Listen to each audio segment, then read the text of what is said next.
What's up, Shannon? How you doing? How are you doing tonight?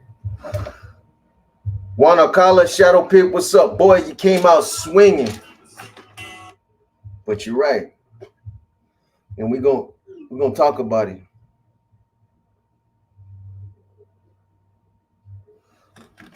It's all good, man. Sometime after I cover it, it's still open, man.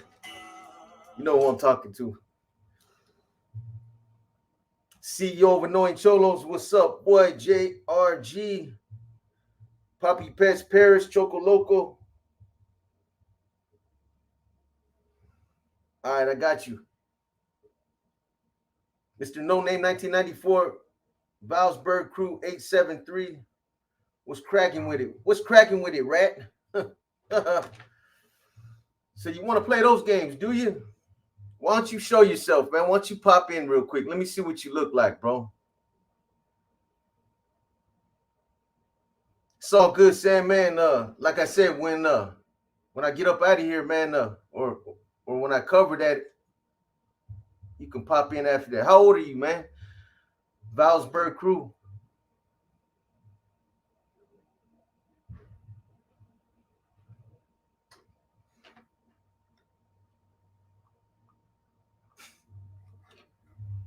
Bet you won't say that in my face, though. It's all good, man.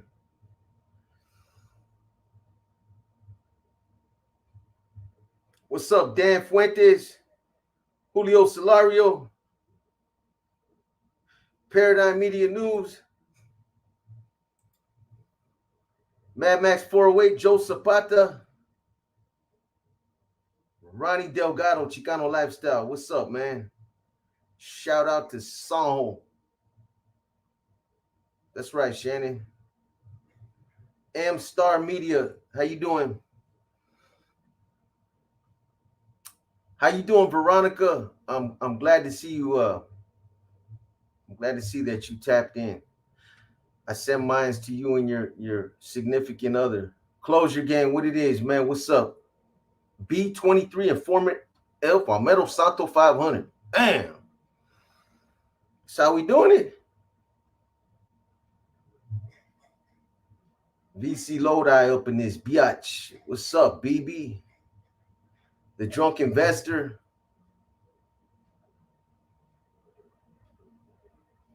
Hey, hit that like one time, man. Help a guy out on the algorithm.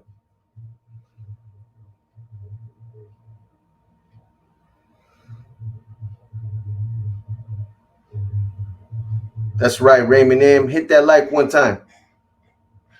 Victor Moore, I said mine's Chupa Mi Verga. Izzy Fresno, what's up, Izzy? Indo Smoke. Damn, Box, I know for a fact you would have been out there in the front line knocking motherfuckers. Man, bro, like a bat out of motherfucking, like a bat out of hell, bro. Straight commando, my boy. Hey, man, I'm gonna get into it, but I'm gonna be honest with you, man. I would at least came up out of there. You know, I'm not gonna say I would have ran out commando, bro. If I would have had to, somebody would have stole my shit. But I'm coming out throwing my boxers on, man, and I'm gonna do what I can, bro. There's no way in hell I'm not coming out that shower. But I'm gonna get into it in a minute, man. And I'm gonna clarify a couple things. What's up, James Gomez? San Antonio in the motherfucking house. Shout out to San Antonio. Everlasting Base, what it is, man. Another Inner Demons.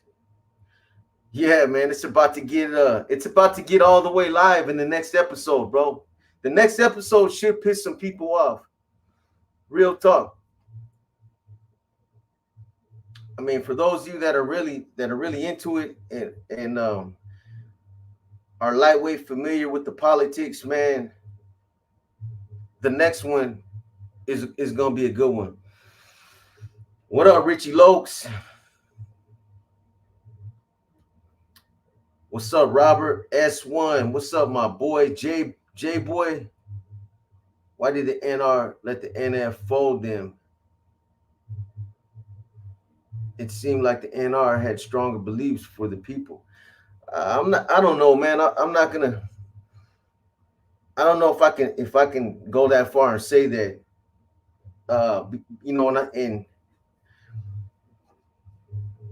I was a part of both of those, both, you know, the obviously a part of the organization, and I was a part of that movement. So, um, why did they didn't really have a choice. I mean, they could have stood up and they could have fought back, which a lot of them did. A lot of the hard line, hardcore believers, they did. They fought back, and that's why it turned into a lightweight internal civil war, man. But at the end of the day, those same NR members that were true believers always understood that the NF was the, you know, they were subordinate to the NF at the end of the day, man. So how would it have worked out if they would have took a stand against the NF?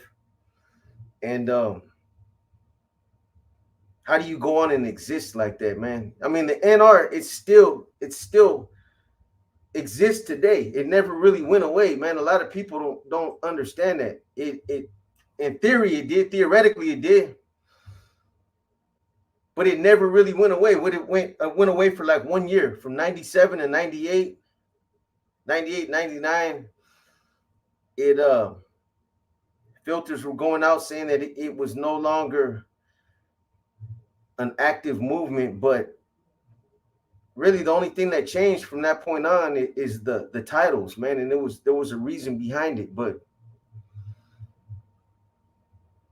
I don't know. It's a black spot in history, and it's something that people are always going to talk about it. What's up, Brooklyn Raised Me, Papa Eddie Aguilar, Ghost Recon? Just watched the last episode. That's right. Daniel Old Person. What up, Box? I sent mine from motherfucking Montana. From the what's that? From the Dutton Ranch. Oh no, that's Yellowstone, huh? What's up, Ivan? Have a good life, B. I guess to go. Why you getting up out of here, man? All right, close your gang up. You have a good evening, bro. Uno from Secret, MK Ultra Vacaville Medical Facility, Loose Lip Sync Shifts, Charlie with 5. Oh man, here we go. What's all this animosity, man? Jeremy Smith, white boy from LA, just started watching all your videos a couple weeks ago. Best site on YouTube, brother. I appreciate you, Jeremy. That's a lot of praise, bro, and I appreciate that, man. Appreciate you tapping in and subbing to the channel. Frankie Rios, man, another supporter. I appreciate it, Frankie.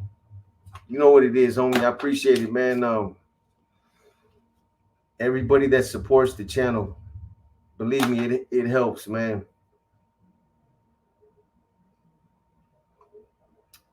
There goes Dancing Bear's ugly little mug. What's up, GS? Big Weddle Mac, much love and respect from Dago, Big Box. Keep bringing us that Glesh. I appreciate it. Man, shout out to Dago, man.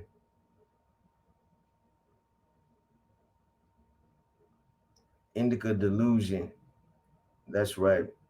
I send mine right back. EBK family collective. Send mine Big Boxer and everyone in there. Hey man, my thoughts and prayers are with you, bro. Don't think that I don't know what's going on with you, man. I stay I tap into your site, bro, just to keep tabs on you. I know you got a lot going on right now, bro. I don't hit you up because I know what you're going through. That chemo ain't no joke, man. When I first heard you, bro, when I first heard you talk about getting onto that, I knew what you were gonna be up against, man. I listened to you in the beginning talk about how you were gonna be off work and how you were gonna set more time aside to do videos. Man, I was just thinking, that brother, man, I don't think he knows how grueling that chemo is, man. Hey, keep fighting that shit, bro. You're taking it like a champ, man. Nothing but respects, bro. I hope you bounce back twice as strong, bro. And I mean that, homie.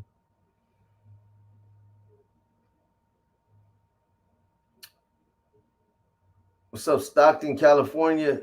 Shout out to Stockton. Weddle Flores.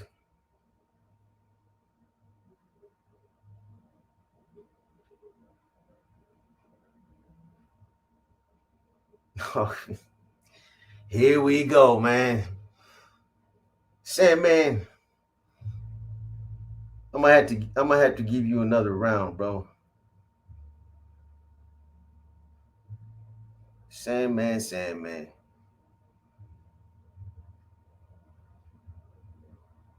J49 up. Appreciate you, man.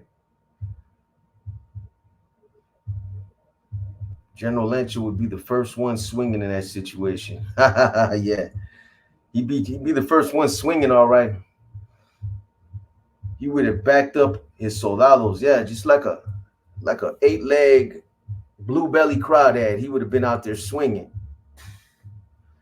Shit. AZDT. Saludos. That's that Phoenix, brother. That's right. Gyra Lamb, do you think some jails are as bad as prison? Do I think some jails are as bad as prison? Shit. LA County Jail. LA County Jail is probably up there, bro. To be honest with you, in fact, you know, I would go as far as saying that LA County Jail might even be worse than some prisons. It's a big jail, and yeah, it gets super all the way live up in there sometimes, man. You guys know, you guys hear the stories.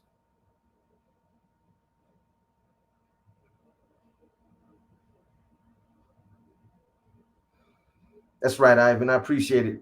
I appreciate it, man. I had to tap in with the homie. I was checking YouTube and saw the homie on, and I had to tap in. That's right. When you gonna go live, EBK? I'm not gonna be on here for that long, man. Yeah, for those of you guys that don't know, if you're not subscribed to EBK Family Collective, tap in with the man. Support him. I support his channel, and he's doing his thing over there, man. Jesus Diaz. That's right. Timo DeVille. Give me that round, motherfucker. Hey, you know what? Hold that thought, bro, because you already know what time it is real soon, bro.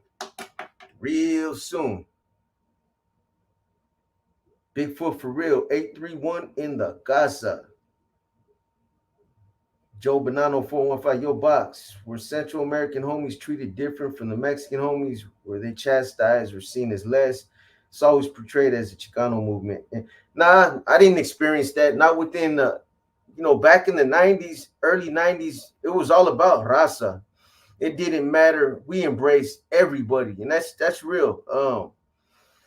Central Americans, Panamanians, everybody, man, Puerto Ricans. We even when I was getting indoctrinated as an NR member, we were even embracing Sureños. Sureños weren't even technically really considered enemies. It was the propaganda that they were being given that made us consider them enemies. But really, we were trying to embrace them. We were trying to embrace the you know, the paisas, trying to we were trying to kill the you know, a lot of people were under the belief that we were just about norteños and that it was just about raza from up north, and that was something that we were trying to, you know, we were trying to break those you know, people were putting that out, that propaganda out there, and that wasn't true. At least it wasn't for a while. But no, I never experienced that.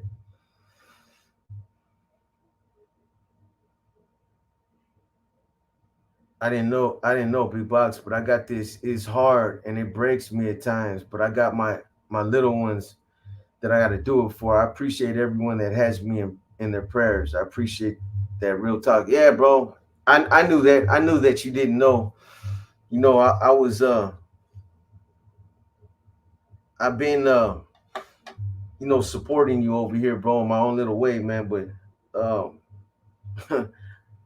that chemo's no joke. I've had family that were on it. I've known people that were on it, and it zaps you. It makes you sick. It makes you nauseous. It's like having the flu, uh, the worst kind of flu, 10 times is worse as you've ever had the flu. And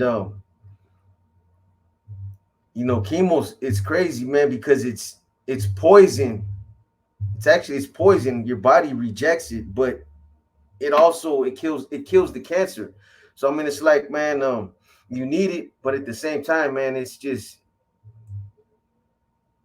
grueling to go through that, man. But like you say, bro, you know, taking it like a soldier, man. Everything gonna see all right. So Bay Area 5.7, let's go. Clyde Barrow, what's up, Box? And so earlier, man, earlier I was, you know, I started to do a video. I started to do a video on some of the things that's being talked about right now on YouTube. I'll be honest with you guys. For the last 3 weeks, I've been swamped, inundated, bogged down, overwhelmed, you name it. I've been just busy trying to finish some content, some projects that I've been working on, and I'm up against a deadline. And you guys will understand in a couple weeks, but I haven't really been paying attention to what's being talked about, you know, on the YouTube, yada, or you know, other channels. I haven't really even been tapping in with other people that I usually tap into to see what's going on with the state, to see what's going on in the feds, and just to see what you know what's worthy to be talked about out there.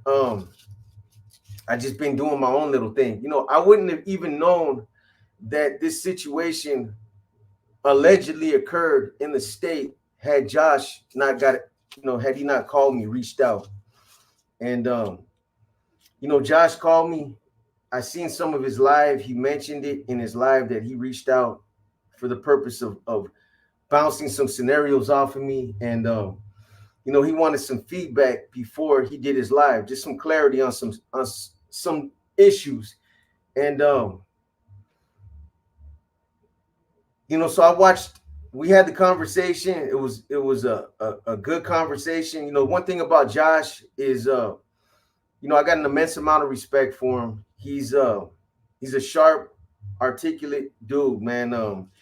And he wasn't an NF member, but he's knowledgeable, and that's why I'll engage with him. I'll dialogue with him about certain things. I'm comfortable talking to him about certain things because he knows his stuff. He's educated. And a lot of you, I'm sure a lot of you share that same opinion. So, you know, we had that conversation, and ever since we talked about it, it's been on my mind. I watched his video, and, you know, I listened to some things that he talked about, and a lot of it was premised on our conversation and his own personal views. But, you know, it's been on my mind since I seen the video. So I just decided, you know what, I'm gonna go on live, and I'm gonna talk a little bit about it. This ain't a reaction video because I don't do that. This is just me weighing in on some issues that I feel like, you know, I might be able to provide some enlightenment or a little bit of you know, on some relevant issues, because I also looked at his comments. Your guys is, you know, some of you that watched this video, some of you that commented, and I looked at the questions, and I could almost hear myself answering them as I was reading them. And some of you even tapped in to my channel and we're asking questions. Hey, Box, you know, what do you think about this? And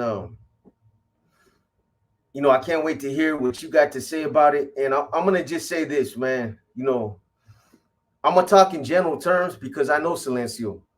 I have history with Silencio, and I don't want it to come across as if I'm throwing.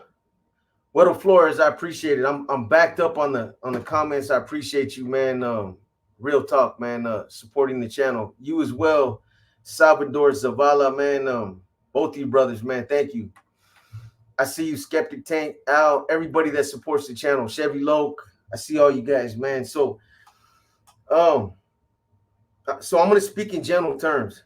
You know, again, I don't want it to come across as me throwing shade or me being too critical about a situation that I wasn't there for. I wasn't there, so I can't really speak on the facts of the situation. You guys understand what I'm saying? I know Josh reached out and he touched base with somebody, and I believe Flacco did as well, but those are not my sources. I know they get good information, and I don't think anybody would put out anything that would maliciously put out information, especially about something like this, unless they felt that it was solid. So I'll say that.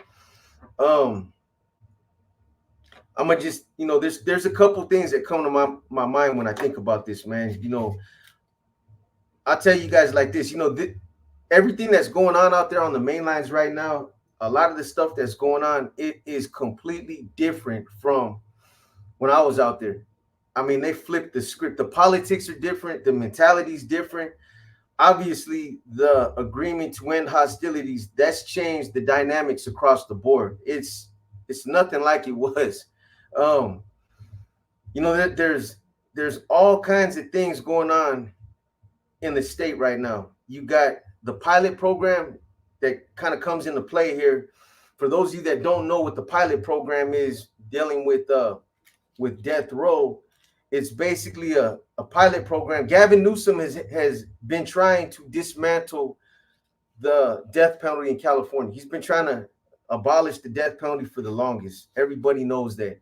But the pilot program is an extension of that. So what it is basically it's some death row inmates that meet the criteria of, they haven't been in trouble, they haven't had any write-ups, they've, and they fit the bill as far as guys that they're sending out to the main lines. So it's all part of Gavin Newsom's little his plan to dismantle death row. So you got that situation. You got actual death row inmates that are being housed in the state in different prisons. Then you got the whole situation with the yards being merged, the SNY yards with the actives or the 50/50s. I don't even know what kind of yards there is out there. There's so many different yards. There's like a new title every other week. PC yard, active yard, half yard, 50/50, quarter yard, fourth yard. I don't know, man. It's hard to it's kind of hard to even speak. The waters are so muddied with all kind of different things that are going on, man. So you got that situation, and then you have, everything that's happened since 2015 and 16, or 2016, 15 and 16 with Tito Skins. I appreciate you too, brother. Thank you for the support, man. Where they opened up the floodgates for the shoot program. Now you got leadership out there. One of the things that Josh said that he hit the nail on the head is that they're implementing a hard line out there right now. They're not the days of, 10, 15 years ago, after I first got out, I was like, these dudes, they're still doing, they still have that mentality, that new generation mentality where they, their removals consist of running up on somebody, slicing them up. Then you got your bombers that are come in, and the whole purpose is just to get them off the block, get them off the tier, get them moved out of the unit. They're not going in thinking, I'm gonna take this dude's win. I'm gonna try to kill him. That's not the mentality that this generation has, that's not the way that they've been educated. But now you got these guys from the old school that are coming back, and they're pushing that line again. They're telling these youngsters, you're gonna run something up in this individual. The objective is to take their win, to kill them. And that's what they're doing. That's why you're hearing about so many homicides out there now. Now that that line's being pushed, that's what's happening. So you got all this. It's a convoluted mix of all these different things that are going on out there, and then you got, the way that they're programming is you guys have heard the stories, man. You got leadership that are supposedly locked up in the cells for days at a time, shooting dope. They're twacked out. They don't want to come out of their cells. And then when they do, they got this shit called detail.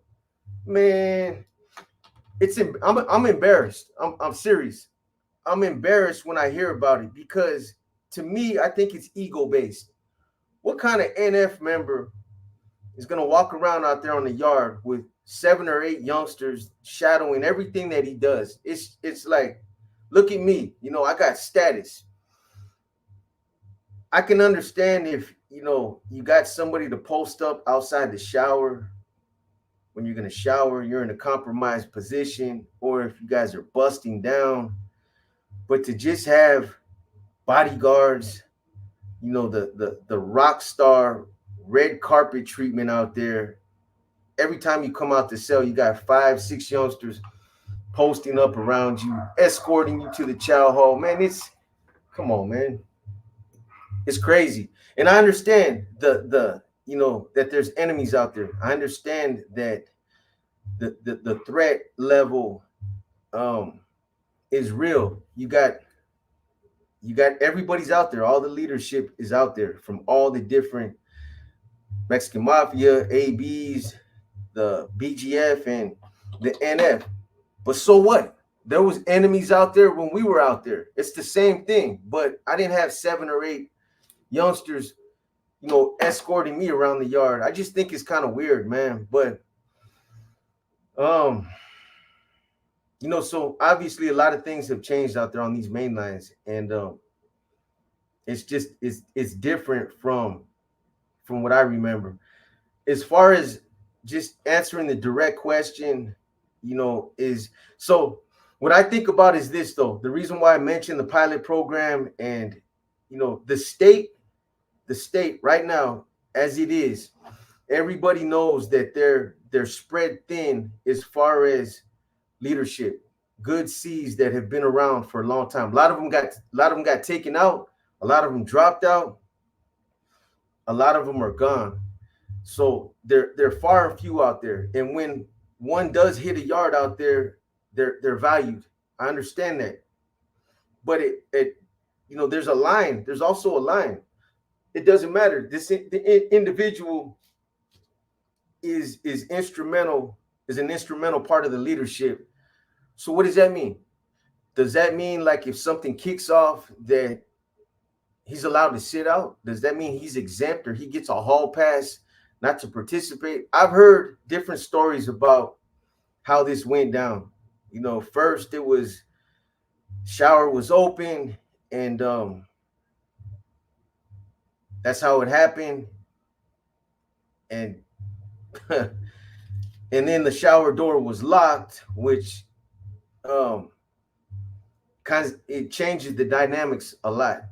If it's one thing to be locked in there, it's another thing to be in there and just not come out. So I don't know. I'm not in contact with anybody that I've spoken to that can tell me, hey, this is what happened, bro. I was there. I'm just going off of what I heard. And there's 2 different stories, like there always is on YouTube. There's different versions. I don't know if, it's because some people just get their wires mixed up, or they just put the 2 on the 10, or if they just make that story just a little bit more elaborate. I don't know, man. Your guys' guess is as good as mine. But make no mistake about it. When shit kicks off on the yard, it doesn't matter what you are. Your status don't matter. NF member, hermano, norteño, it doesn't matter. You're obligated. And I was thinking about it. What's up, Jason? I'll tell you guys like this. If I was out there and I had directives not to get involved, or there was protocols in place that said that I didn't have to participate in situations like this, I still wouldn't do it. I wouldn't be able to, I would not be able to be in the shower and all of a sudden spontaneously something kicks off and I'm standing there and I see my people getting rushed, getting knocked out, getting smashed, and I just continue to take my shower or I don't come out. That's just it conflicts with everything that I was ever taught. I'm not saying that happened. I don't know. But if it did, that's a bad look, man. It's a bad look. And what kind of message does that send these youngsters? So I would assume that these guys that are out on this pilot program that are coming from death row, I'm assuming that if they get caught in any kind of mischief out there, if they get caught with a pedazo, or they're involved in a removal or assault on staff or anything like that, that they're probably going to get terminated and shipped back to death row, to San Quentin.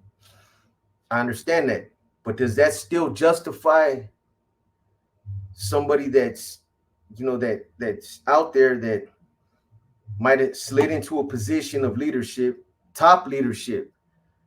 Does that still excuse them from getting involved? I don't think it does, man. And maybe some of you might feel different about it. I don't agree. And it again, it conflicts with everything that I've been taught. Now, the other thing that comes into play is I've seen a lot of people comment is the age factor. Man, make no mistake about it. I've seen people in their 60s want to fight everybody on the block. They're still with it, so this is the lifestyle that they've committed to. Understandably, there's when you're a C and you start to get up there in age, there's something that's called modified. They'll put you on modified, like a modified. I can't think of the word that I'm thinking of. I've mentioned it before. But there'll be certain things that you're not gonna have to participate in. You can still stab somebody.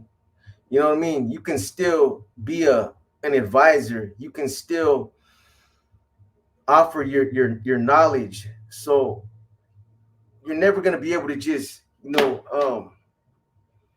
just kick back and think that you got a hall pass to get involved when you want to get involved. I don't know, man. And again, I'm just speaking in general terms, but that's considered an act of cowardice. Like you said, where'd you go? Keeping it 100. It is, man. I had a similar situation when I was in Susanville. I'm not going to get into the details, but I'm just going to tell you guys like this. So back then, I had the keys to the 3-yard at one time. And shout out to the Southsiders, man. But the Southsiders started getting too deep. They got thick. The homies got uncomfortable. They thought that they were gonna, they thought they were priming up to move on us. That basically they were picking out their targets. So the mindset was, let's go ahead and strike first instead of sitting back waiting for them. Let's just go ahead and take off. So that's what we did. We went in the chow hall. We did our thing. There were 7 of us. All of us got validated. All of us, we were all hermanos. And me being the leader, I participated, because I couldn't see myself doing anything other than participating. I couldn't see myself staying back and allowing those brothers to go and me just staying back. I couldn't do it. So when I got to the oil, I got word from one of the other homies that was there. I got word that they put a green light on me because they said I gave up the yard, that I should have stayed back on the yard. Now that this happened, there's no NR members out there, and we, basically I lost the yard. It ended up being bullshit, but I don't know. Those situations are they're difficult situations to be in. Well, they're really not. The bottom line is, if the yard kicks off, it kicks off you're obligated to participate, no matter who you are, no matter what your status is. I don't care, from the bottom to the top. You are obligated to get involved, man. And the stories of I couldn't get out, or I was trying to get out, and I couldn't find my clothes, or whatever. You didn't see it. That shit falls on deaf ears. So I'm not gonna go into too much detail. I just wanted to address a little bit of what I heard Josh talk about. Um, the other thing that I wanted to say is, just me as an NF member, I never, when I was striving as an NR member, I never thought that, I wanted to be an NF member because I wanted to get to a point to where I could say, you know what, I put my work in and I don't have to, I don't have to participate, or I can do what I want to do because I'm an NF member. Hell no. It's always been my mentality to, if anything, I lead by example. The homies that have functioned with me on the streets, the homeboys that have functioned with me in prison, they know how I used to be. I'm not just standing here flapping my jibs. I would get down in the trenches with the homies, and I would lead by example. Somebody needed to get hit. It doesn't matter if I'm a C or if I'm a bro or a Northaniel. I'm always used to being one that participates in that kind of stuff. The other thing is, like, give you guys an example. So like the 6 yard, when I was out there the last few years, when I was out there on the 6 yard, there was a lot of NF members that came through, and it seemed like they had this mentality that they didn't have to bust down. They didn't have to participate. They could stand in the back of the yard and look cool, smoking frajos with their jackets on, and they were too cool to get down with everybody else to get into the machina.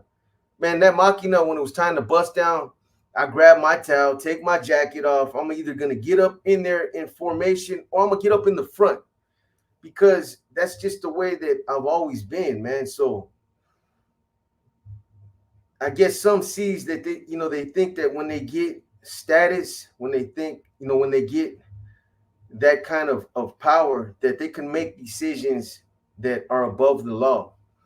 And when you start making those kind of decisions, like if something kicks off, some guerra kicks off on the yard, another group segment attacks my people, and I hesitate, or I'm like, I'm not going to get involved in this because, I got Clavo coming in, or because I need to be here. That's bad, man. It's bad. But if you guys got any more direct questions with regards to this topic right here, I'll be happy to answer anything that you guys might want to ask. But again, just to recap, man, I don't think the consequences justify not getting involved, getting terminated off the pilot program, getting sent back to death row, or just getting rolled up, being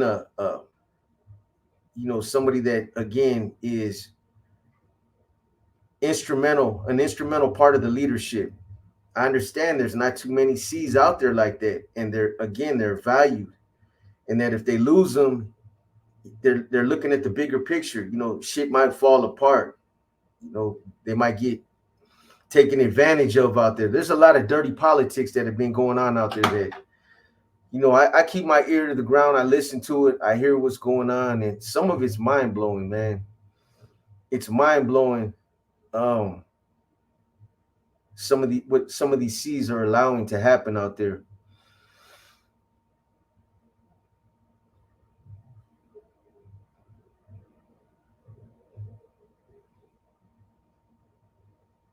You guys, man, that ain't an excuse for that to happen, and it's a bad look. And if I was the opposition, I'd be looking at it like big sign of weakness. Exactly.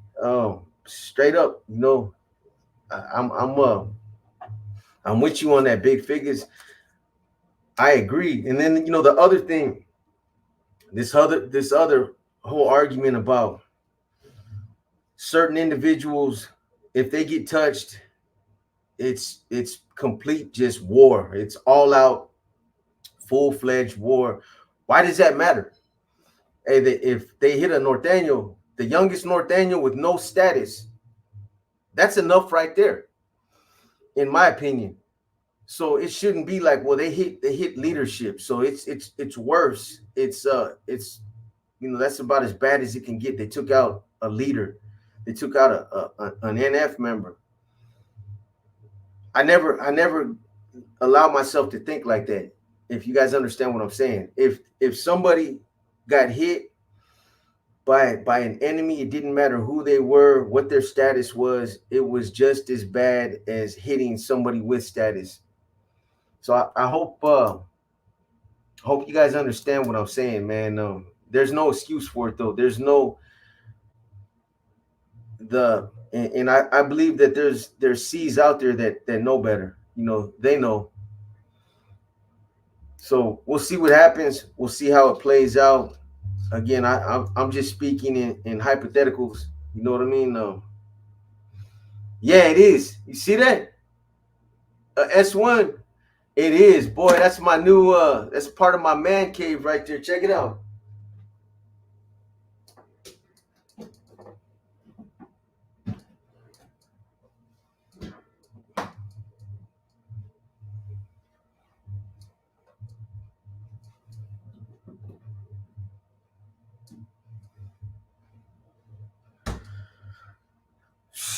It's not plugged in though.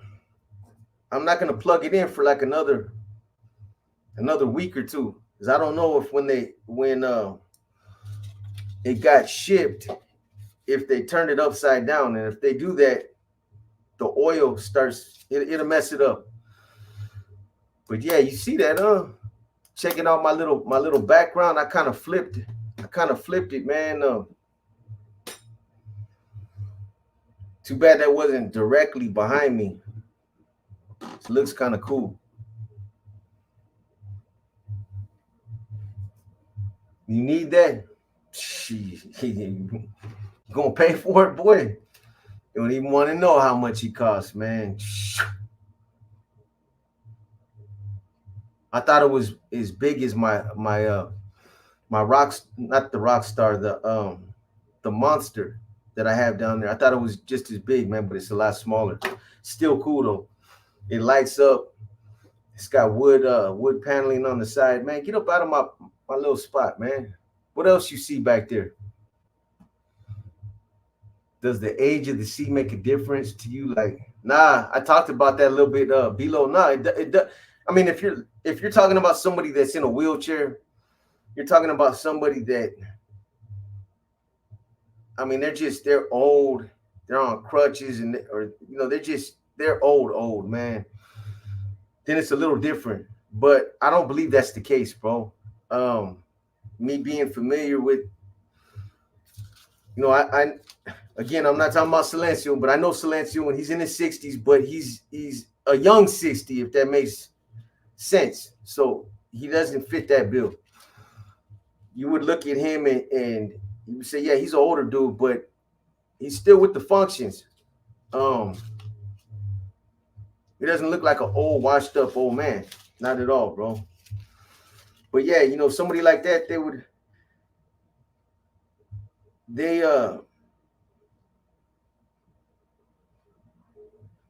I've never heard of anybody ever being told that they didn't have to participate in something like that.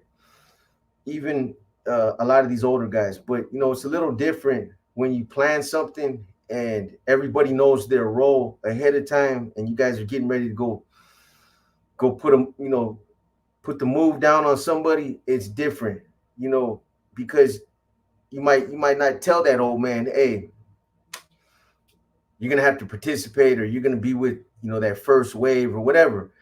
However, when something spontaneous kicks off, nobody knows, they're out there in the day room, and somebody looks at somebody crazy, or somebody gets disrespected on the card table, or somebody gets all twacked out in the cell, comes out and just starts swinging, then it's a little different, man.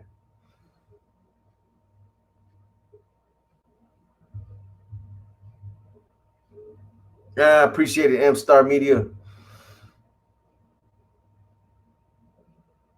Yeah, this is my little man cave. It's turned into my man cave. You guys can't see this side. It's this whole side's hooked up over here. The Golden Gate Bridge. I got a big ass picture of the Golden Gate Bridge and all kind of little things over here, man. Have you turned to religion yet? Oh, Manuel, I'm not really I believe in a higher power, but I'm just not really into religion. You know what I mean?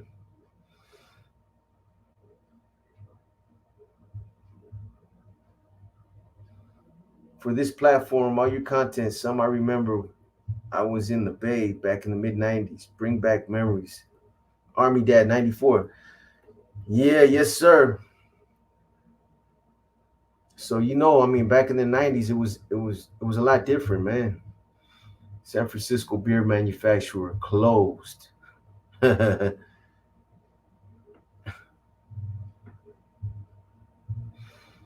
All right, everlasting base. Just tell me I'm boring, bro. Just tell me, man, Box, man, you're boring. I'm gonna go check out somebody else, man. Right here, bro. Right here.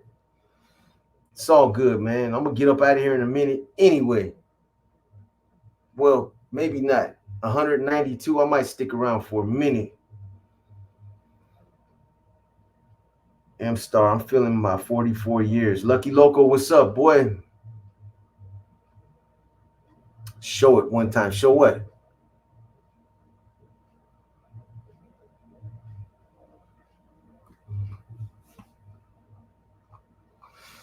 Anyways, what do you guys some of you that have done time, how do you guys feel about that? How do you feel about these C's that when I had conversations with Baby Joker, he's somebody that I believe whatever he tells me. It's I can stamp whatever he tells me. I've known him.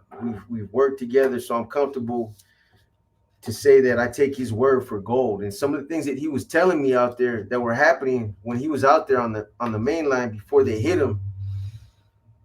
How Conejo was, how he had his detail out there, and how we'd be in the cell for 3-4 days, just getting loaded and telling the homies that they could get loaded and having other C's moved on because they weren't with his agenda and just all that kind of stuff. How do you guys feel about C's that are just barking orders and they're just sitting back watching everybody else make these sacrifices and it's like they have this feeling of entitlement where they feel like they don't have to be involved for whatever reason.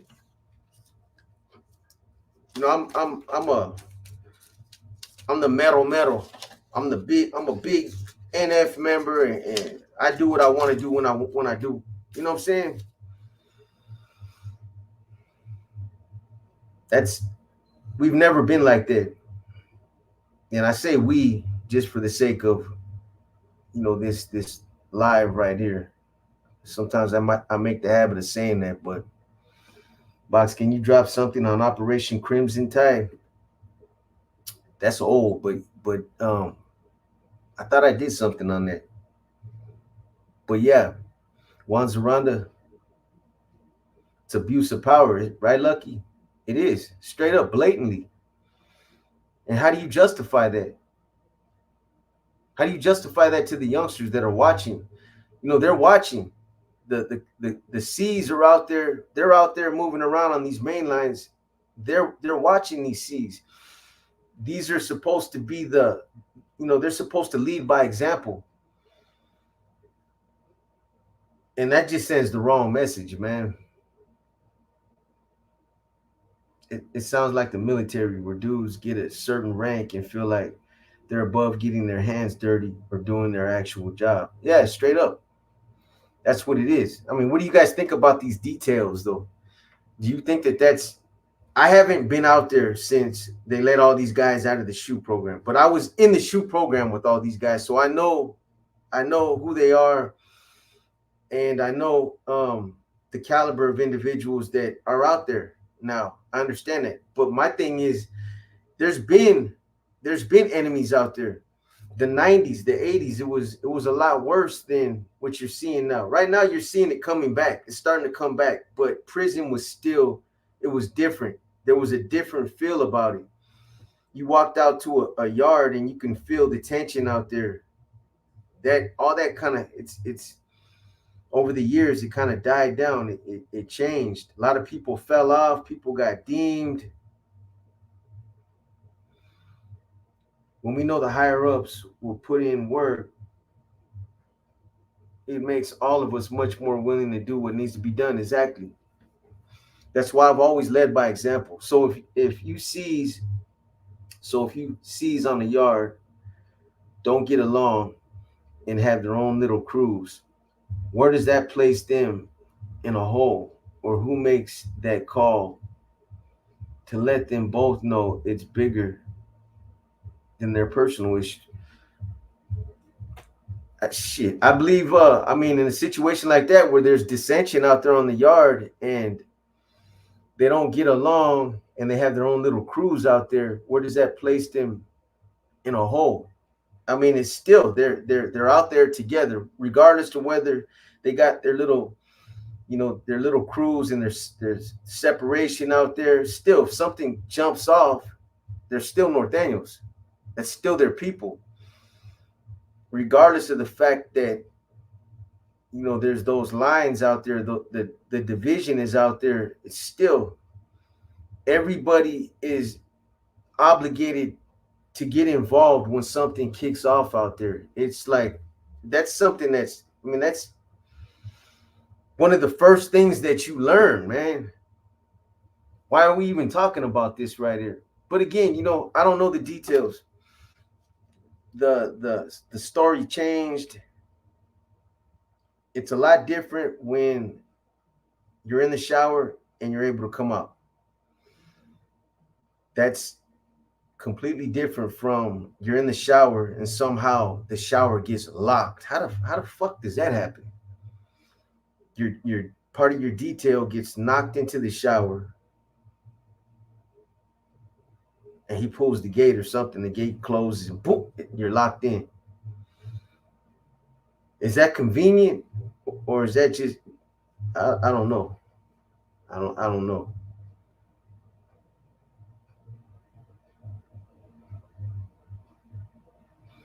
You ever hear of an Asian gang called FOB? Yes, I have.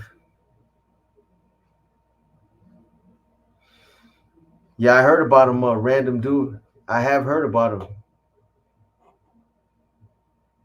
Boxer, basic 101. Your people get off. You get off. Or else, yeah. And I'm not advocating gang violence. It's not what I'm just. Hey, I'm speaking on, the things that happen out there, and scenarios like this that might kick off, and what people are obligated to do in those situations. It's as simple as that, man.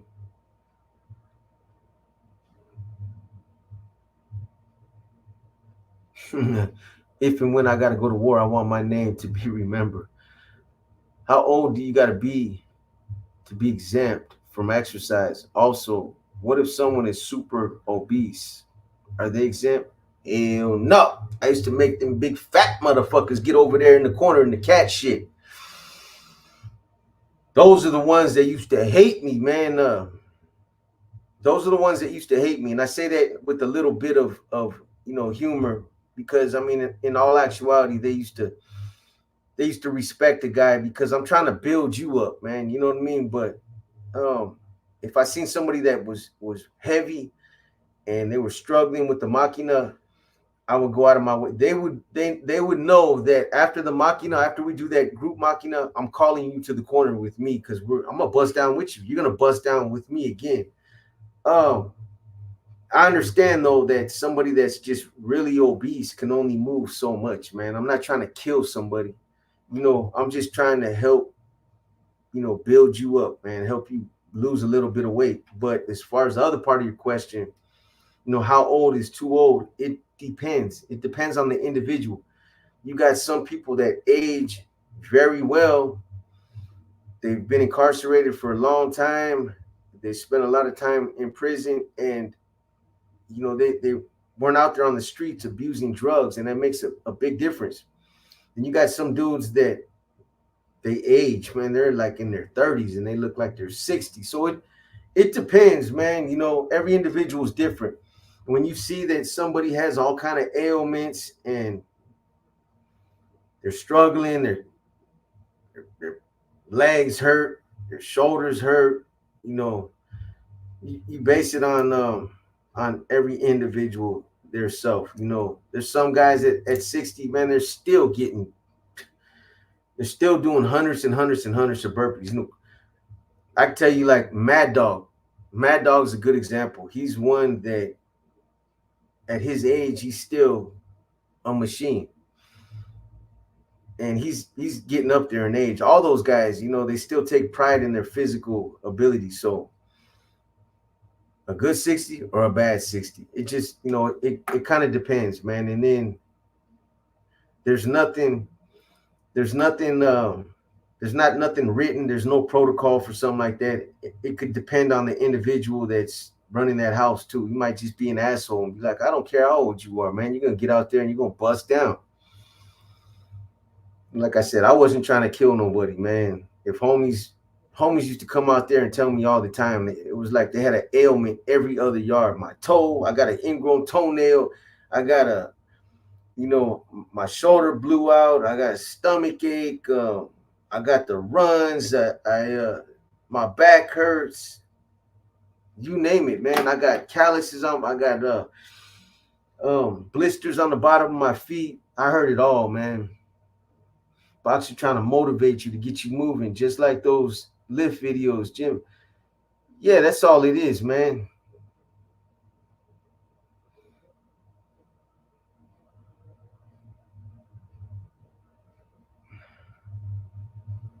Some old gentlemen are built different. I want to retire at 55. Mm-hmm. Boxer said he had soap in his eyes. That's why. Mm-hmm. Yeah. So why did he set up his hair again, man, for the second or third time? How come he reached for the conditioner bottle? Huh? I mean, I'm lightweight bullshitting, but I mean, come on, man. Like I said, it would have been me.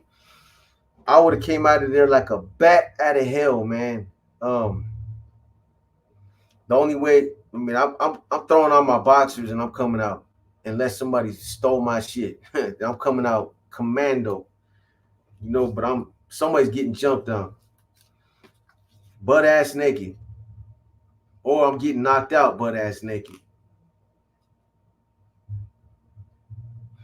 What's up, Frank? Body, I see you, man. I'm doing well, brother. How you doing? Would you make someone pigeon-toed put in work? Huh? Why not? What's that? I mean, on the real, does that mean somebody that's I know a lot of people that are pigeon-toed, but I don't think it incapacitates them where they can't. Yeah, that wouldn't make a difference as far as I know, unless I'm wrong.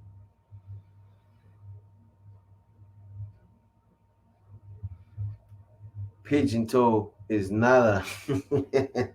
Yeah, hey, what's up, M Star Media? Um, pigeon. I mean, how are you saying it? Like nada is pigeon toed. Are you saying like no, it's a no, or pigeon toed ain't nothing? It's like I don't think there's.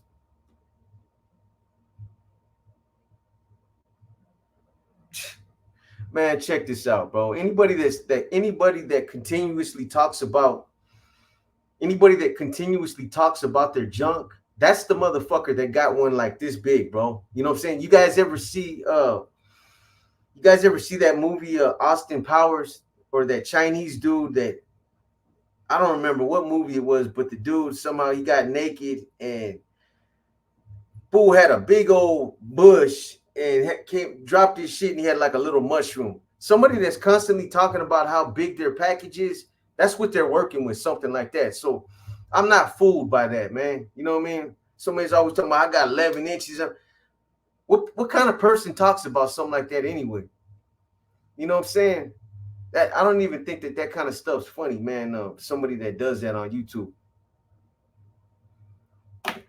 But hey, man, to each his own. I guess some people find that funny. You know, one thing that Gangster Gucci said that I'm telling you, man, when he said it, it was like, yup, straight up, man. I'm the same way. Because I'm gonna tell you, if I had somebody that I had a celly that was popping around like that, and it was in the cell that was making those kind of jokes and was doing that, I beat him up, man. He get beat up. If not the first day, I'd probably be cool and let him kick it to like the second or the third day. But then he'd be out of there, man. Yeah, that's that weirdo stuff. But it's the one with the big mouth that's always talking that it's opposite of whatever he's saying. Believe that.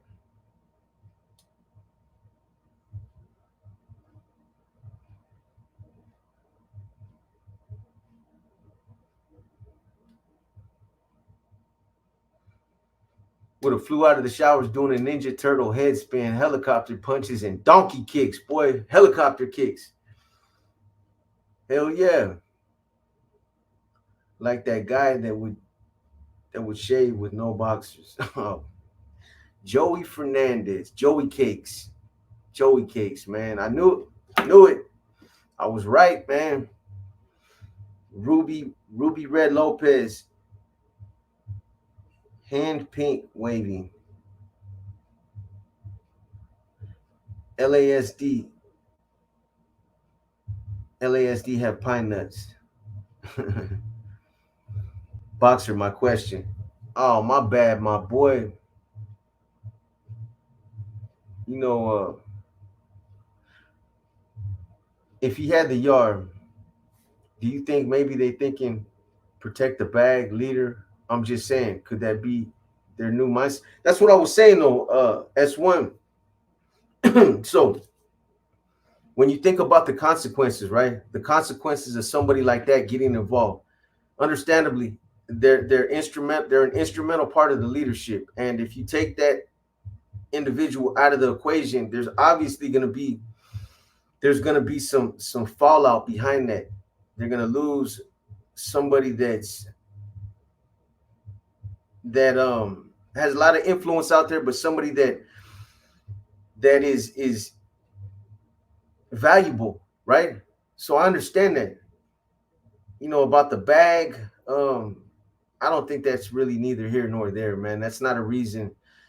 You don't put dope or money before that kind of stuff. And that's the problem right now. That's the problem that's what happened with us when we took our vision from behind the walls to the streets. That's that's when we put money before business. It used to be about protecting, you know, the homies that would go to prison. It would be about protecting them, making sure that they didn't get taxed, they didn't get beat up, so that they could go hang out or be on a yard. They could go do their time without being threatened. Then, you know, all that changed when we took our vision to the streets and people seen that, you know, leadership started to see the potential that we had out there of making money. That's when everything just got disregarded. You know, it was no longer about what happened in Folsom, what was going on over there in Vacaville, what was happening over there in DVI, what was happening in San Quentin. Nobody cared. All they were worried about was, you know, how much money their regiment was generating. So again, I don't think that there's anything that justifies it. S1, you know, the thing I said about being a death row, one of the pilot project guys that got sent out there, yeah, they get caught up. They're probably going to get terminated and shot back to San Quentin. So it's the same thing. But do I think that that's their mindset? The other point that I was trying to make is if it was me, I was on death row and I was out there and I slid into a position like that. I understand that I'm valued and that they need me out there.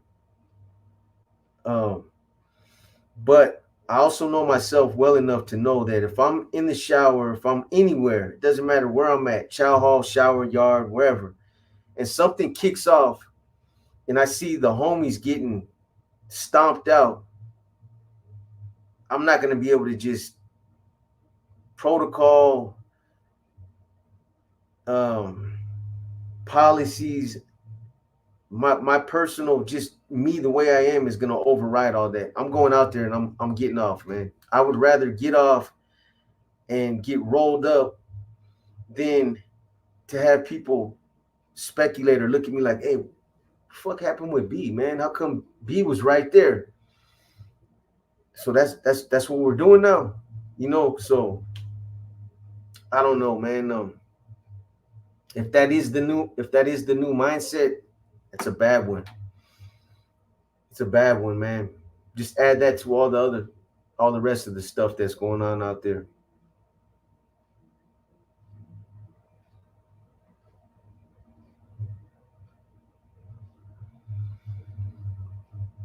Do you think he was thinking his leadership he would get DP'd if he left his post on the yard and ended up in the hole? Who's gonna DP him if he's out there? He hijacked the the position that he's in. He's a general. Who's gonna DP him? There's nobody that's gonna DP him. And that's the wrong way. That's the wrong way for leadership to think. Because I would rather get off.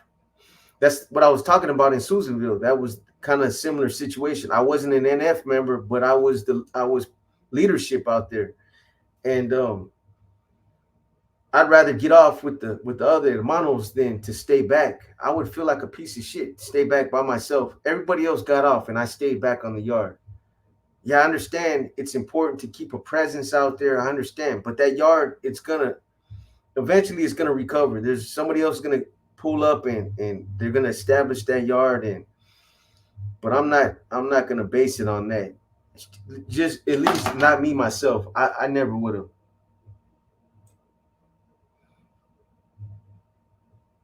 Boxer, when you get my primo Smokey on, even if he covers his face, send mine for the ball. Yeah, I'll make another attempt at it. Jaime, I'll make another attempt at. I'll call him, man, and see what he says about it. I've said it before, but sometimes people that have been through certain situations, man, social media is just not the best. They don't have no interest in social media, whether it's because of their kids or their wife, or they're being in out there in the in the field working and not wanting other people to recognize them. I get that, so I think a little bit of it is that right there. But I'll reach out, man. I'll see what's up.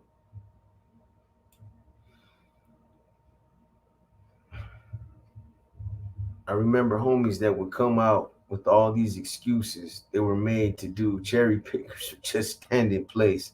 Ha! They're lucky if that's all they got away with some damn cherry pickers. They found coke in the White House. Ah, yeah.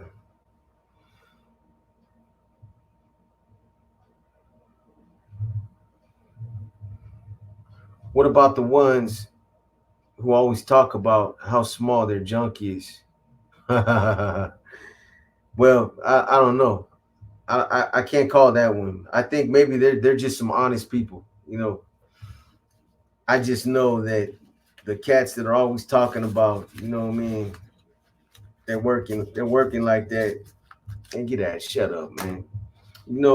Shut up.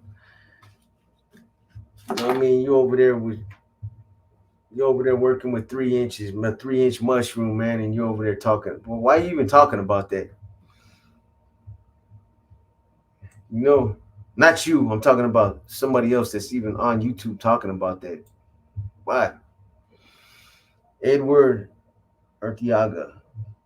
Did you ever meet any prison gang members from New Mexico? From New Mexico? Nah, not that I can remember.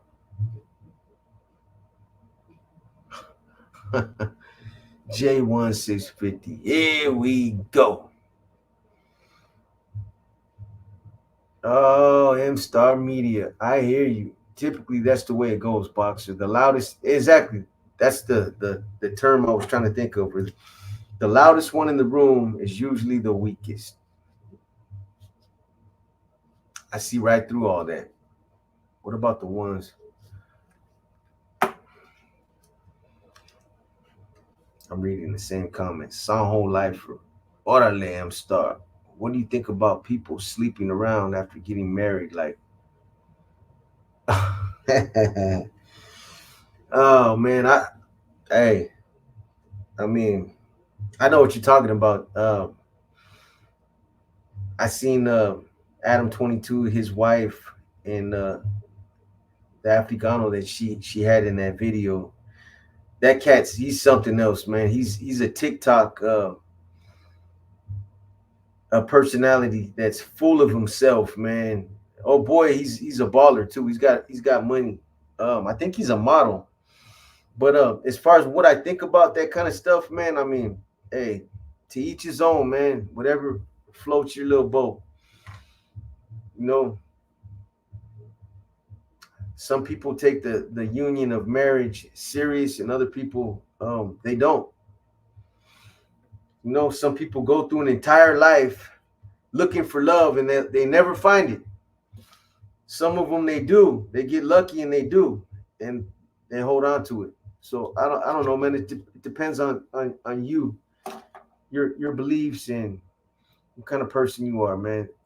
As far as Adam 22, that's on him.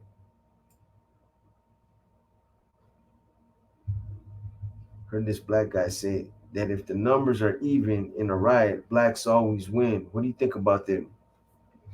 I don't buy that. I don't buy that, but I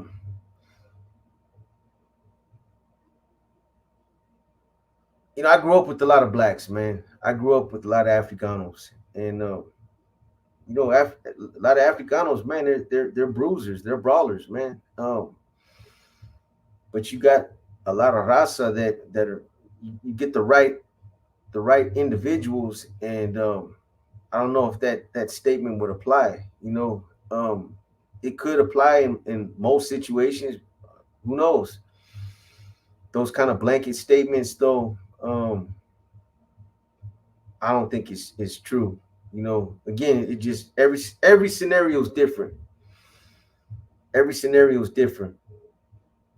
But yeah,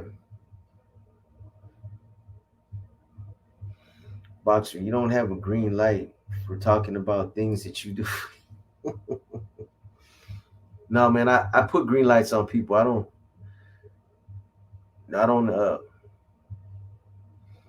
get green lights put on me, man. Talking about the inner workings of your mob. More past that, bro. I'm lightweight joking with you, Edward. Uh, I've never seen your name before, so I'm assuming you're probably new to this channel and you don't really know my history and my story. But as far as talking about the politics, the things that I talk about on my channel, on this channel, I'm past that, bro. I'm beyond that. Um, I'm no longer a part of that lifestyle, and there's a reason for it. But I don't worry about that kind of stuff, man. I don't answer to nobody no more. Hey, Box, I'm flying through war stories. You need your own series, bro. Have you ever thought about doing a movie of your life? Hold that thought, bro. Just hold that thought, man. I'll get back to you on that.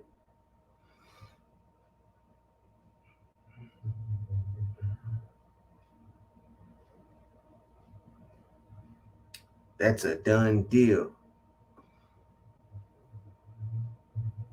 Yeah, let me show you something, Edward, and maybe this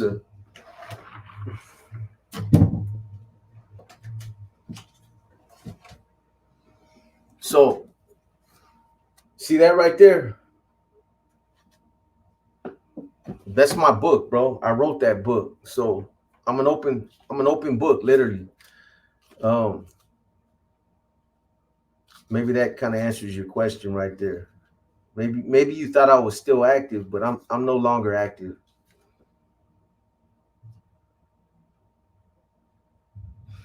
I'm not. I've watched all your videos was in gang unit New Mexico prison system. I freak out on the stuff you have said on there. Yeah. Well, don't trip, bro. Don't worry about it, cause I don't worry about it. A movie would be short. We need a series. I agree with you. I agree. Final touch.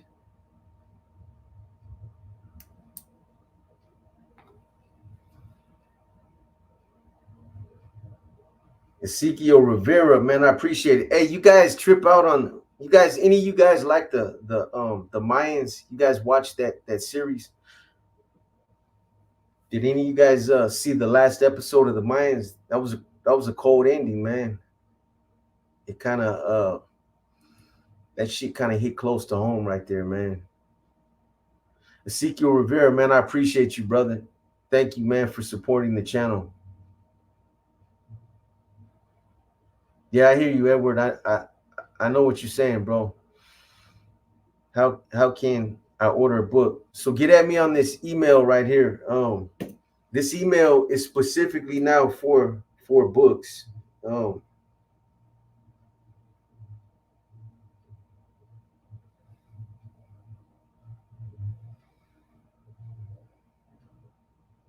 it's not the email that I used to use. It's so this is it right here. If you're interested in getting a book,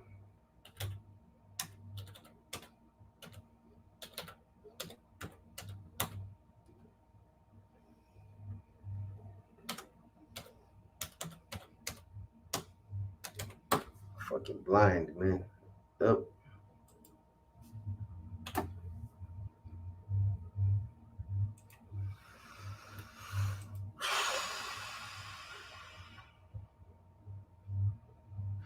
So drop me an email and I'll let you know the process. It's very it's a very simple process and the book will get right to you signed with a little personalized note, man. But I get them right out.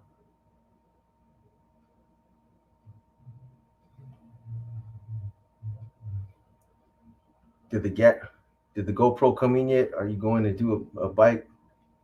Are you going to do a bike check video before you start dropping them? Yeah, that's coming. 87 SIGs. Hold tight. SOA or nothing. SOA. What's that? S1. This guy don't like my questions. I'm blind, boy. You see, where's your question at, Boxer? If there is a girl you're feeling and you're a northerner that functions and her pops is a C, do you have to have blessings or is it what it is? So if there's a female and I'm a northerner that functions and her pops is a C, yeah, um, absolutely. You know, you can do what you want. People meet each other out there and they get involved in relationships and it happens, man. That might not be the reason why he gets his head taken off, but if he's a northerner that functions and he knows that her dad is a C, the way that we used to do it is by approaching him and asking him for his blessings. That's the way to do it right there. Ask for his hand, as far as blessing that relationship, so he doesn't get caught up. There's a lot of C's they're pushing a hard line and they find out that their daughter is with somebody that's involved in the game. It could be bad for them, so just to cover yourself, yeah, it's best to seek their blessings.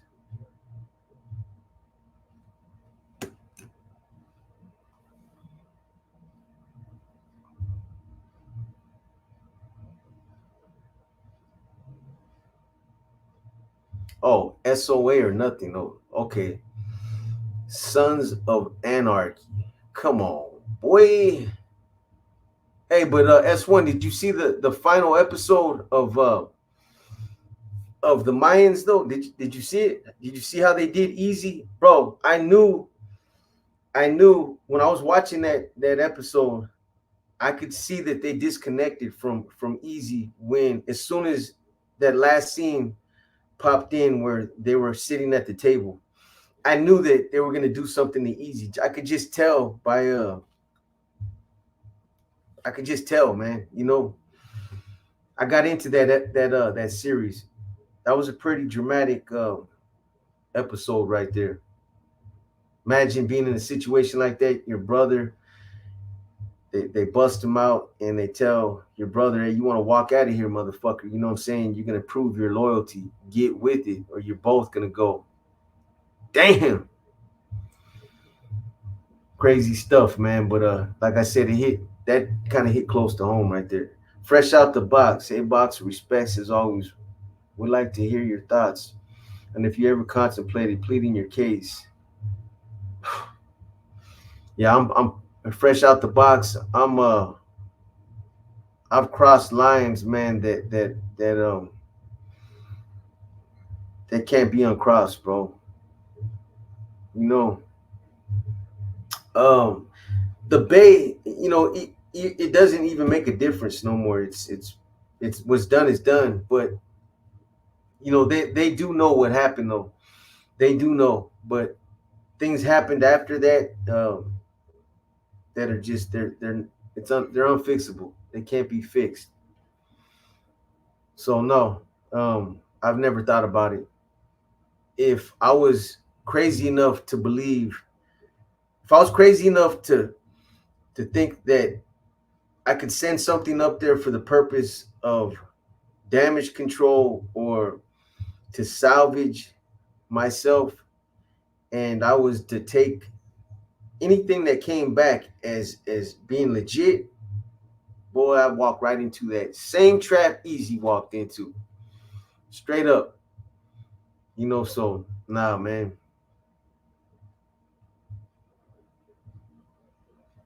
For those of you that are familiar with my story, I knew that the second time that they tried to pull that weak shit with the channel changer, that those lines were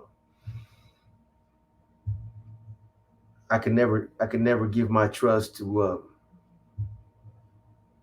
I could never give my back to those cats again, man. It just I did it twice, put myself out there. A lot of people wouldn't have done that, and both times try to snake me, man. You know, it's weak ass shit, but still, it happened.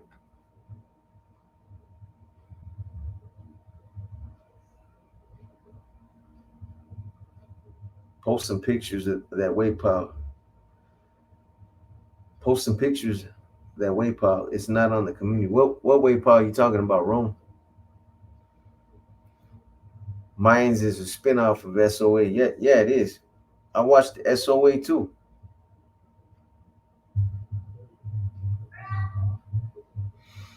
The raffle. So you guys asking about the raffle? The raffle still is still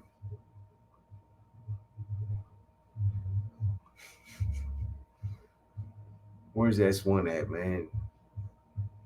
This guy. So the raffle, we're still doing the raffle. You guys are asking about the raffle. I see you, S1. I see you, boy. Um ah you heard that, Hey, so the raffle's still in effect, man. I was gonna do something on the 4th of July, but it didn't happen. But the Jordan raffle is still in effect. And we're also doing the weight pile. The I believe I put that in the community already. You guys want to get in on that weight pile if you're near the Stockton area, or if you're willing to drive out to the Stockton area to get that weight pile and you win, then go ahead and get up in that raffle. It's a good weight pile. Oh, that's what you were talking about. Okay, that's what you were talking about. Where'd you go? Who was it? Somebody just asked me. You don't see the weight pile posted in the community. Okay, yeah. So I'll post it in there when I get off right now in a little bit. I'll make sure that I post it. So we're gonna do both of those raffles on the same day. The Jordans, which is a $3 buy-in. You can buy as many tickets as you want. Again, for those of you that have never seen me run a raffle before, it doesn't matter what size. The shoes that I raffle out for size 13s, 12 and a half or 13s. If you win and you're not a size 13 or 12 and a half, don't worry about it. All you got to do is let me know. I'm a size 10 or whatever size you want, and I will buy another pair. But I'm always hoping that you are a size 13 because it makes it a whole lot easier. And the weight pile, I want to say it was $5 a buy-in, which is a steal, man. You're not gonna. It's a good weight pile. You can do everything on it: chest, arms, legs, back. Do you think gang tattoos attract more heat from police and dumb in that regard, and graffiti tagging too, or not? Yeah, Gyro Lamb, obviously, I used to walk around with my head. That's a picture of my head right there with Nuestra Familia tattooed on the back of my head. And I'll tell you right now that tattoo got me a lot of attention, man. A lot of negative attention. And it was stupid for me to do it, but at the time that I decided that I was gonna blast it on the back of my head, it was because I had already been in the shoe for over, I don't know, at that time probably I had like 8 years in or something like that, and I figured, you know what, I'm already validated. I'm already doing shoe time. They have me identified as, an NF member, so fuck it. You know what I'm saying? I'm gonna go ahead and wear it and put it in their face. That's what I did. So it was stupid, man. And it would really end up working against me once I caught a case and they paraded me into the courtroom and people seeing that tattoo. It worked against me big time. Um, when I caught my case in Mendocino County, my 3 strikes case out there, they played on it. Here's this big, uh, this big time NF member, gang leader that is bullying this his co-defendant into taking the case, and it really had a bad effect. So yeah, they do get a lot of attention, unwanted attention. It's the guys that don't get tattoos, those are the smart ones. I know they look cool and they make you look nice and tough and all that, but half of these cats that are all sleeved down, they're weenies, man.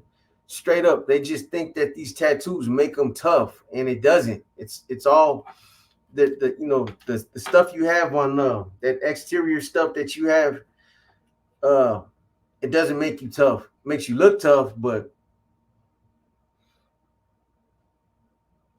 the smart ones don't get no tattoos. Why are you weak, S1?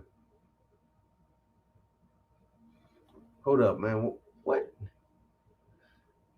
Hey, Box. Kurt Sutter wrote the Mayans, and your likeness is in one of his other shows. I just tripped on that. You need to get a hold of Kurt Sutter. He needs a new show. And I'm gonna tell you something on the real. When I first got out, Kurt Sutter and Chris Blatchford reached out to me. Real shit. No bullshit, man. No, I'm not making this up. They reached out to me about doing an interview. It wasn't for no show or nothing like that. My story wasn't really even out there at that time. Other than what was being put out in the media. But I didn't want nothing to do with social media at that time. I was like, I'm not trying to get on TV. I'm not trying to, if anything, I'm just trying to fade on out, man. And stay off of social media. So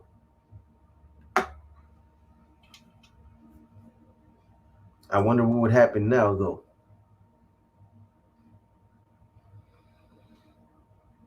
I've known one to pay their way back, and it was sad. It was like a money bank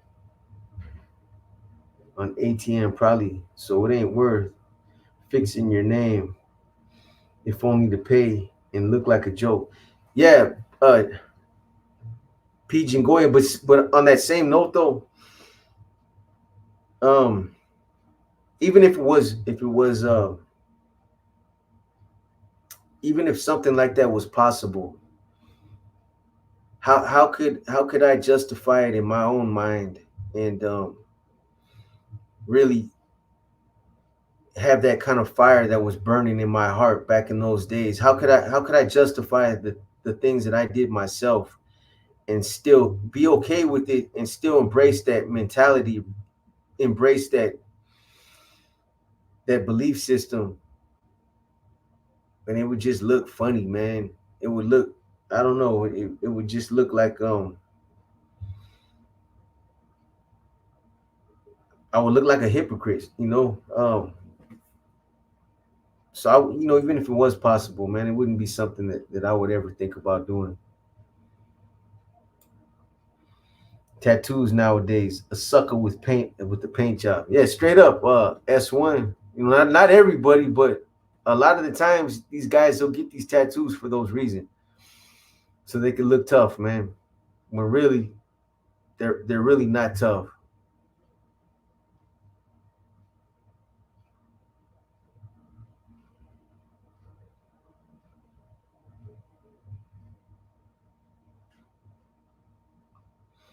See, you're smart, Martin Martinez.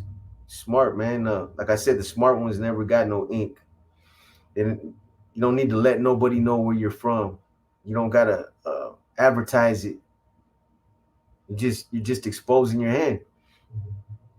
So salute to you, man. Real shit. A lot of cats that were weenies are all sleeved up. That was the other thing about, like, when the NR started, a lot of the NR members started going rogue. They had this mentality that the NR members were supposed to fit a certain image, that they were all supposed to be covered with tattoos, and they had this look about them, Mongolians, and they looked at just regular Norteños that didn't have tattoos as like just punks. They weren't embracing these guys, and those were the guys that they were pushing out. But it was all part of that mentality. Tattoos don't mean shit. They don't mean nothing, man. Everybody got them nowadays too. Even law enforcement got tattoos. Even them cats are sleeved down.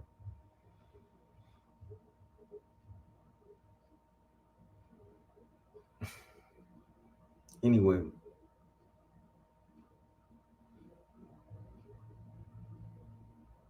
COG, is it just me, or is it safe to assume that your mind and heart were never truly incarcerated? As you weren't meant to spend life behind bars, you seem well adjusted to life in the free world. um, I don't know about that one. I spent a lot of time in prison, born supreme, and it took a long time for me to transition out to where I'm at now, to where I've reacclimated myself to being comfortable. Um, but I wasn't always like this, and to say that my heart was never truly incarcerated, I don't know, man. I There were a couple of times where I had pretty much come to peace with the fact that I was going to do life in prison.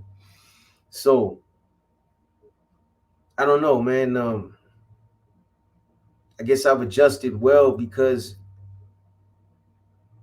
the situation, it is what it is. I've embraced that. Maybe that's why I'm comfortable being out here now. Um, but that's the way that I am. I hear what you're saying though, but it took a long time to be well adjusted. Lames with face paint.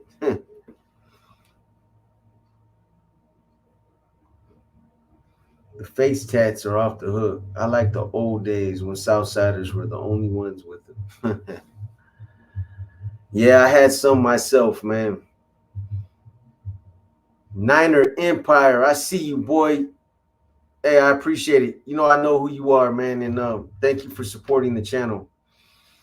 Real talk. We gotta, we gotta, we gotta link up sometime, man. If I could go back, I would. I would have never got attacked.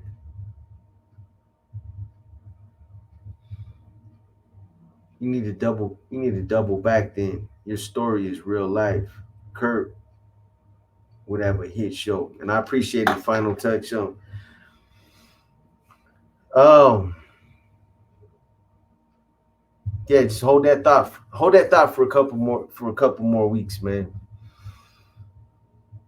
Niner Empire, man. Thank you again, brother, man. You already know I appreciate it. You know, you've been a long time supporter of the channel. It helps. I know that you know that. But again, man, thank you. I'll reach out to you, man, soon. Yeah, I called Boxer, and when he picked up, he said, no more locked doors. I just hung up. You got jokes, huh, boy?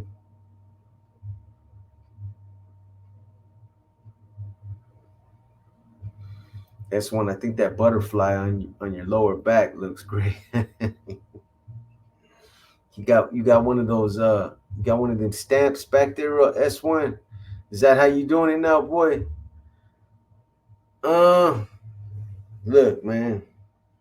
Let me show you something, bro. Since you got jokes. This I'm not even gonna say nothing, man. This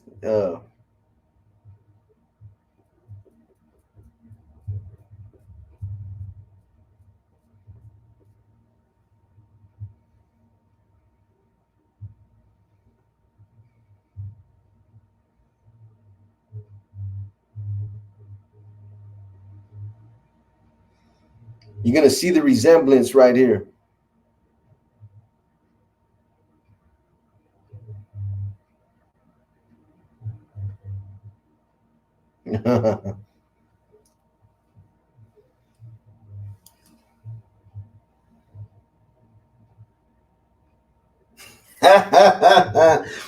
I ain't gotta say nothing else, boy. Look at that one more again, man. One more again. Look at that.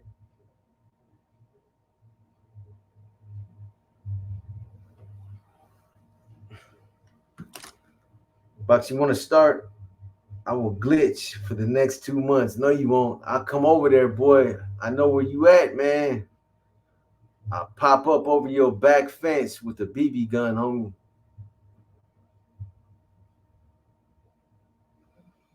Boss, you think the wars at Corcoran were an attempt at peace?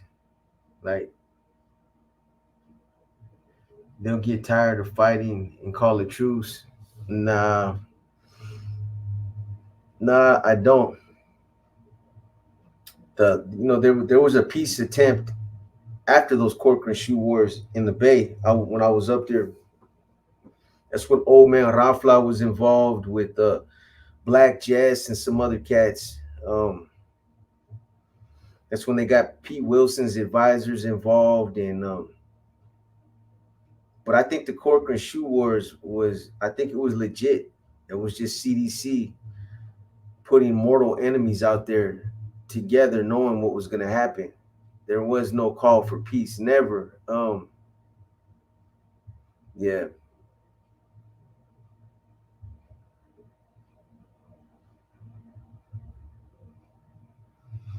Anyways, you guys, I'm gonna go ahead and get up out of here, man. I just wanted to tap in with you guys. You know, hopefully, I know I was all over the place answering those questions. There was a lot of things that I wanted to touch on. It really isn't that complicated of a situation, though. You know, NF members, NR members, Norteños, they're all part of the same collective, and when something kicks off on the yard, everybody is obligated. Everybody. It doesn't matter what your status is. It doesn't matter who you are. Nobody's above the law. So It is what it is. Again, I don't know the details. I'm only going off of what I heard. If things happen the way that, in that one scenario where the shower door was open and nothing happened, that's just, it's a bad look, man. But if the shower door was locked, how did that happen? How did that door get locked, man? That's another question. If it even did happen, I don't know. Other people might have different feelings about it. I look, the comments. Some of you had different feelings about it, and that's cool. Everybody's entitled to their opinion. But those that have been through, those that have done time and that are familiar with the politics, you know what we signed up for, and you know what the obligations are. So nothing else really needs to be said. Raffle is going down, y'all. Don't forget. Get tickets, shoes, $3, weight pile, $5. Run it up. Yeah, man. You guys can either do a Cash App, you can do a super chat, or you can do a Venmo. However you guys want to get in the raffle. If you guys want to participate, it's up to you guys, man. I just keep putting them shoes on my feet and keep wearing them. Every month I grab another pair of shoes up there. I got them for you guys for these raffles. But if you guys don't want to do the raffles, that's entirely up to you. But let's get it in, man. Let's get this weight pile out to somebody that can really use it too, because it's just sitting there collecting dust right now where it's at. Es todo, camarada. But fuck that. I'm good family, man. Period, homie. I hear you, Martin Martinez. That's right. JC Raza. that's pretty cool. Yeah, I doubt that. You know what I'm saying? I doubt it very much, man. I really, really question that. I don't believe it. I'd bid on that weight pile if I still lived in Stockton. Yeah, it's a cool weight pile. Next Q&A. Honestly, Ezekiel, it'll be I got these two projects that I'm trying to finish. One of them is it should be out in the next couple of days. It's a tribute to somebody. And then the other one is a profile. I'll probably run a Q&A after that. So it's coming within the next week or two, man. I got a lot of other things that I'm gonna be doing as well. It's taking a little bit of time, man. I appreciate you guys' patience. Those of you that still support the channel, that still support what what me and Sandman do, man. It's all appreciated. Weights are out of control with the prices these days. I remember when it was $1 a pound. Yeah, it's crazy, man. Straight up. Fresh heaven. No, man, I'm not gonna say nothing. You guys will find out in mid-August. Mid-August, I promise you. I want to put it out there. You know what I mean? I want to put it out there. And I came close to doing it a couple of times, but I'm not gonna do it, man. I want it to come out a certain way, and I just want to roll it out the way that I got it all planned out. Boxer deserves a movie. His story would be fire as a dramatized series. Shoot. If y'all have questions, Q&A questions, still drop them in the comments on all the videos. They will be seen. Yes, sir. Yeah, get your questions in, man. If there's still some questions that you guys have as far as the situation I talked about earlier, get at me. I'll do my best, man, to give you guys answers, honest answers. Anyways, you guys, I'm gonna get up out of here, man. I'm gonna get up out of here. Thank you to everybody that supported the channel. Thank you guys for tapping in. Again, give me a couple more days. We'll have something coming out. The Inner Demons, I'll probably try to get another episode out tomorrow. That one right there, like I said, it should piss a lot of you off, man, to see things that were happening that are really into that series. War stories. I'm gonna get back on that as well. I just been into the inner demons. Um, and again, we got some other stuff that we're working on. I'll try to stay on Sandman getting the chapters out. He's been doing a lot better. I've been noticing that chapters have been going out. So, uh, there's another book too that I wanted to ask you guys about. I want to read it for you guys, but I don't know how you guys will feel. If you guys will be receptive to a book like this. It's a book that's called it's called Warring Tribes or United Nations: A Sociological Analysis of the California Norte-Sur War. It's written by a cat named Isaac Guillen. It's a good book. It's a good book. And he gives a good breakdown. This is actually a thesis that he did. He's a college graduate, and he earned all kind of accommodations. Dude's a real he's a real sharp dude. But that's what this was. It was actually a thesis that he wrote for a class and he broke down that war. Again, I want to read it for you guys. So let me know what you guys think, man. It's kind of tells the story, but it's an analysis of the entire story, the history of it. So I think most of you guys would like it. But I also want to help this guy promote his book. He's I'm always trying to help Raza, Africanos, whites. I don't care. I see somebody that is trying to do something like this, trying to put their brand out there. Somebody that's a first time book writer. I'm always gonna support them. So if I do read it, I'll put his email and all that information up so that you guys that might be interested in getting a copy of the book can get a copy of it from him, a signed copy. I've talked to him, and he's okay with me reading it. It's just I want to make sure that you guys are receptive to a book like this. He's got a lot of $1,000 words in there, man. I'm talking about conglomerate. Let me look, man. Let me just. Well, he's an attorney right now too. He's an attorney, so you guys can imagine his vocal skills are. I'm gonna just read like just one the kind of stuff that's in here.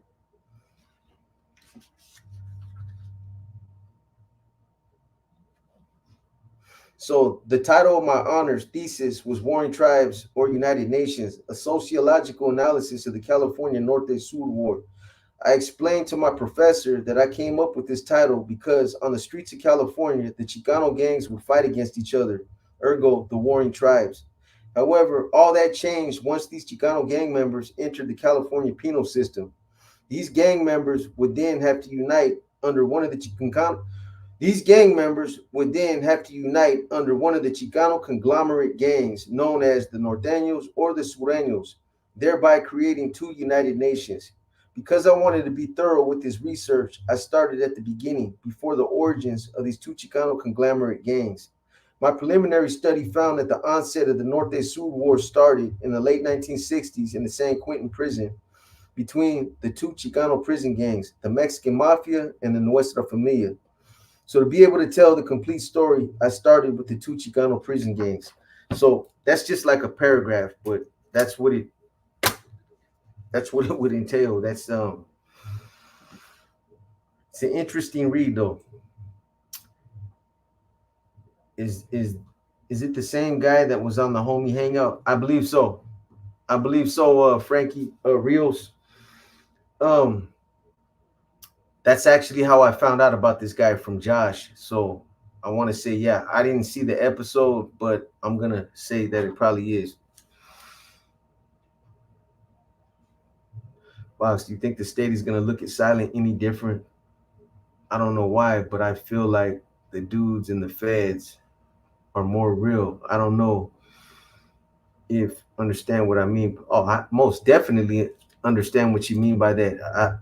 I'm with you on that, bro. I feel the same way. You got to remember, I know everybody. I know all the players, so I would definitely 100% agree with you and say that a lot of the real old school C's are all in the feds right now. That's where everybody's at. It's like the state. I don't know a lot of these guys. A lot of them are young. A lot of them are new recruits, but everybody's in the feds. That's where everybody's at. So I know what you mean, bro. And as far as them looking at them different, depending on the circumstances, how that happened, if it happened the way that, the first way that I talked about, I absolutely 100% think that they'll look at them different. They might not say nothing, but they're going to look at them different. So we'll see what happens, man. Chemo's Flicks. I remember Isaac Ginn from Homie Hangout interview. Yes, sir. All right, you guys, I'm going to get up out of here, man. I need to go back and slave in front of my computer and get these other projects out for you guys, man. I'm gonna be up all night again. Check out Mastery Insights too. Yeah. Again, for those of you that don't know, I have a second channel. It's called Saved Out Media. If you guys can subscribe to it, I'd highly appreciate it. SAVVD Out Media, Saved Out Media. That's a secondary channel. There's also a channel that I support that I'll go onto this channel to get daily positive quotes. It's a channel that is what is it based on? It's based on oh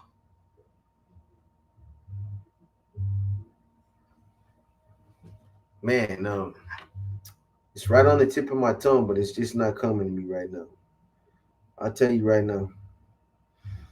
So you'll go on this channel. It's called it's called Mastery Insight, and there's a lot of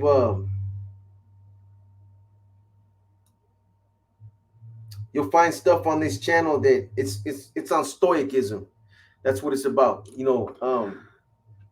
Greek mythology, a lot of Middle Eastern philosophy, Mao Zedong, Sun Tzu, Socrates, Machiavelli. There's all kind of quotes on there from things like that. I believe that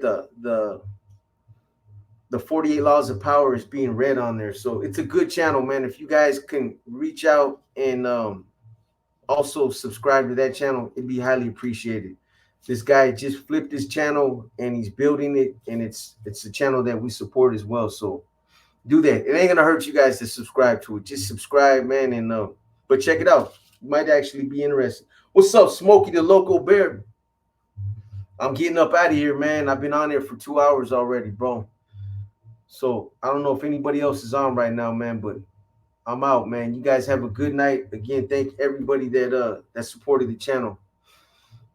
I'll be back with maybe with Sandman on the weekend or something. We'll see what's up. All right, that's one. Smokey the Local Bear, Britannia Rosie, I see you. Chemo's Flicks, Shannon, Frankie Rios, Juan Zaranda, P. Jagoya, E. Yeah, we're gonna do this roll call. Indo Smoke, J1 65023, Doja 831, Ezekiel Rivera, Fresh Evan 5, K, Mad Max 408, M Star Media, Gilbert Rocha, Mr. Rodriguez 63, Born Supreme, Rome, JC Raza, Martin Martinez, B Dog, Vincent Saldana, Nefarious, Sanho Lifer, Robert, Juan Zaranda, Shadow Pit, Gyro Lamb, Tone,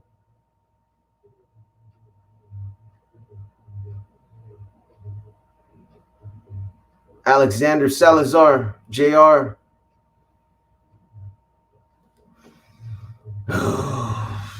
Niner Empire,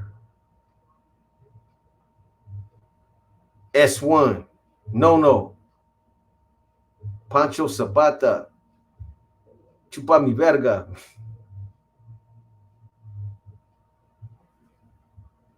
Let me spin up towards the front. Ronnie Delgado, Chicano Lifestyle, Sandman, Veronica Salas, Closure Gang, BB, The Drunk Investor, CEO of Annoying Cholos, Everlasting Base, Dan Fuentes, Raymond M, Victor Mora, Izzy Fresno, Indo Smoke, Julio Solario, James Gomez, Birdman, Richie Lokes, and everybody else. If I missed you, man, it's not intentional. It's just, I'm out of here, man. You guys have a good night. With that said, this your boy B, and I'm out.